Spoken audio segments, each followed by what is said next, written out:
Well, hey there. Welcome to the James Show, News Talk 820, 93.3 FM, WBAP. We're inviting my friend Kate Lincoln-Goldfinch back on to the James Show. She's an immigration attorney, and I wanted to take a different angle on the immigration topic for 2025. You know, it's been a hot one.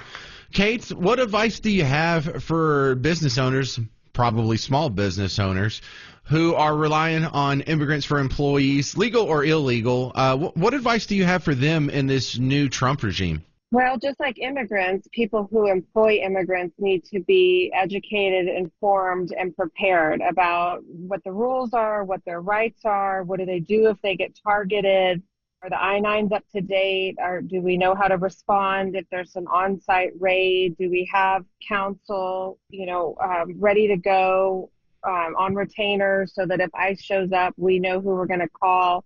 I mean, it's the same thing that an immigrant has to be doing right now in terms of knowing who the lawyer is, knowing what documents we need and how to prepare. Businesses, organizations, churches, schools, everybody else needs to be thinking about this as well, because really everyone's kind of a target right now. It's not just the immigrants themselves.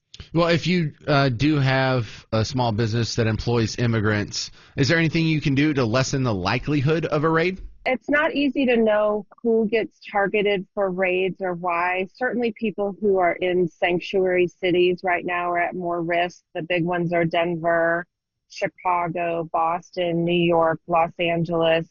Smaller businesses that employ a lot of immigrants probably are at risk. And the thing to do is to make sure that everybody's properly categorized, that if you have contract workers, that they really are true contract workers, and that your employees have properly done the I-9, you've checked the documents, everybody's got legal work permission, everything's up to speed. And one of the things that employers can do is preemptively audit themselves. Contract with a lawyer, have them review all your I-9 documents, because one of the things that ICE will do, or the DOL, is they'll do what they call paper raids. So they'll go after an employer and they'll say, within 3 days' time, you have to turn over your I-9s to us. And little mistakes on these forms can result in $2,000-$3,000 fines per event. And for bigger companies, if there's repeated mistakes, they can be facing tens or hundreds of thousands of dollars in fines. It can be really bad. So I think doing your own audit before you've only got 3 days to turn everything over would be wise.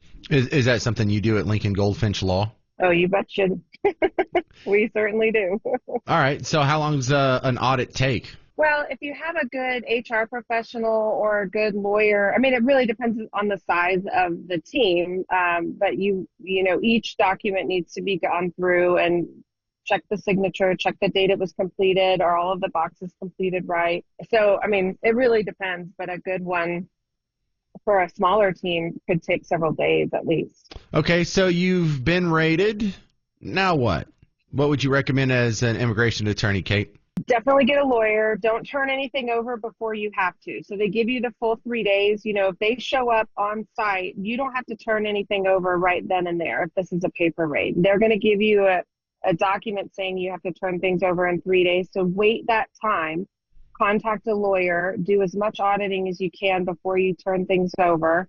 Turn them over, and then you'll wait and see what the investigator says has to be repaired. And then you're in the business of trying to react and respond. Once it happens, you've got very little time to fix things. So beforehand is the better time. But I also think that we're starting to see industries and employers, construction, hospitality, restaurants, landscaping, these industries are being gone after. So I do think it's helpful for these groups that have powerful lobbying interests at the Capitol, in the legislature, to start talking to our lawmakers about how we're feeling about these raids, because if the raids are just going after the employees and the little guys, not much messaging really gets back to Congress. But once they start going after industries and business, that's when real changes can start to happen. So I think if industries, employers, businesses are worried about this, if you're part of a trade organization, start talking to your colleagues about what you can do to maybe stop this pattern. Well, there's and been in my experience when I worked in restaurants, the owners, when they were hiring people, we suspect that they're illegals, but they had a license, they had a social security number that checked out, If ICE comes back and tells you that you've been duped by one of your employees, what kind of liability or consequences are you facing? The employee has given you a fake document and it looked like a real document and you did the I-9 properly, you're not going to be liable in the same way. But if you've gotten, a no match letter from the IRS, or you've otherwise been notified that this was a fake document and that's documented, then you're going to be facing liability. And we have seen limited, but some prosecutions against employers who knowingly, repeatedly hired undocumented lawyers. So it does create, obviously, civil fines and penalties, but also criminal liability. It's a dangerous thing to do. It's not recommended. Yeah, you know what? I remember the no match letter. Like, hey, some of these Social Security numbers don't look right to us. What are you supposed to do when you get those as a business owner? Well, you're not supposed to fire the employee. You're supposed to go to the employee and say, hey, we got this no match letter, and give them an opportunity to correct their data. And that's happened to me with my own employees where we had the number wrong or something like that. So they might come back and give you the right document. But if they don't, ultimately down the line, it probably will end up leading to termination if you follow things. But I think each instance, I'm not giving legal advice here over the radio, each instance of someone who's gotten a no match letter or they've gotten audited or they're concerned about a particular employee, the employer needs to be talking to an employee, a lawyer who either does immigration or employment law or some blend of the two about that specific situation, because the stuff can be really nuanced and you want to make sure you have good advice. All right. Well, good chat this time. Kate Lincoln-Goldfinch, I appreciate you being on the James Show again. You can find her at Lincoln Goldfinch Law.